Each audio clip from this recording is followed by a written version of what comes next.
ಸಿದ್ದರಾಮಯ್ಯ ಪರ ಬೆಂಗಳೂರಿಗೆ ಅಹಿಂದ ಲಗ್ಗೆ ಇಟ್ಟಿದೆ. ಸಿದ್ದು ವಿರುದ್ಧ ಪ್ರಾಸಿಕ್ಯೂಷನ್ಗೆ ಸಿಡಿದೆದ್ದ ಅಹಿಂದ ರಾಜಭವನಕ್ಕೆ ಮುತ್ತಿಗೆ ಹಾಕಲು ಅಹಿಂದ ಸಜ್ಜಾಗಿದೆ. ರಾಜಧಾನಿಯಲ್ಲಿ ಸಿದ್ದು ಪರ ಅಹಿಂದ ಕಹಳೆ ಮೊಳಗಲಿದೆ. ಸಿದ್ದು ಪರ ಸುನಾಮಿ ಎಬ್ಬಿಸಲಿದ್ದಾರೆ ಶೋಷಿತರು. ರಾಜ್ಯದ ವಿವಿಧ ಜಿಲ್ಲೆಗಳಿಂದ ಬೆಂಗಳೂರಿಗೆ ಸಂಘಟನೆಗಳ ದಾಂಗುಡಿ.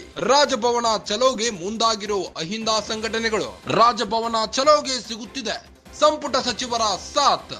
ರಾಜಭವನ ಚಲೋದಲ್ಲಿ ಭಾಗಿಯಾಗಲಿದ್ದಾರೆ ಶಾಸಕರು, ಸಚಿವರು. ರಾಜಭವನ ಚಲೋದಲ್ಲಿ ಭಾಗಿಯಾಗಲಿದ್ದಾರೆ ಶಾಸಕರು, ಸಚಿವರು. ಸಿದ್ದರಾಮಯ್ಯ ಪರ ಬೆಂಗಳೂರಿಗೆ ಅಹಿಂದ ಲಗ್ಗೆ ಇಟ್ಟಿದೆ. ಸಿದ್ದು ವಿರುದ್ಧ ಪ್ರಾಸಿಕ್ಯೂಷನ್ಗೆ ಅಹಿಂದ ಸಿಡಿದೆದ್ದಿದೆ. ರಾಜಭವನಕ್ಕೆ ಮುತ್ತಿಗೆ ಹಾಕಲು ಅಹಿಂದ ಸಜ್ಜಾಗಿ ನಿಂತಿದ್ದು, ರಾಜಧಾನಿಯಲ್ಲಿ ಸಿದ್ದು ಪರ ಅಹಿಂದ ಕಹಳೆ ಮೊಳಗಲಿದೆ. ಸಿದ್ದು ಪರ ಸುನಾಮಿ ಎಬ್ಬಿಸಲು ಶೋಷಿತರು ರೆಡಿಯಾಗಿದ್ದಾರೆ. ಬೆಂಗಳೂರಿಗೆ ರಾಜ್ಯದ ವಿವಿಧ ಜಿಲ್ಲೆಗಳಿಂದ ಸಂಘಟನೆಗಳು ದಾಂಗುಡಿಯಿಡುತ್ತಿವೆ. ರಾಜಭವನ ಚಲೋಗೆ ಅಹಿಂದ ಸಂಘಟನೆಗಳು ಮುಂದಾಗಿವೆ. ರಾಜಭವನ ಚಲೋದಲ್ಲಿ ಭಾಗಿಯಾಗಲಿದ್ದಾರೆ ಶಾಸಕರು ಹಾಗೂ ಸಚಿವರು.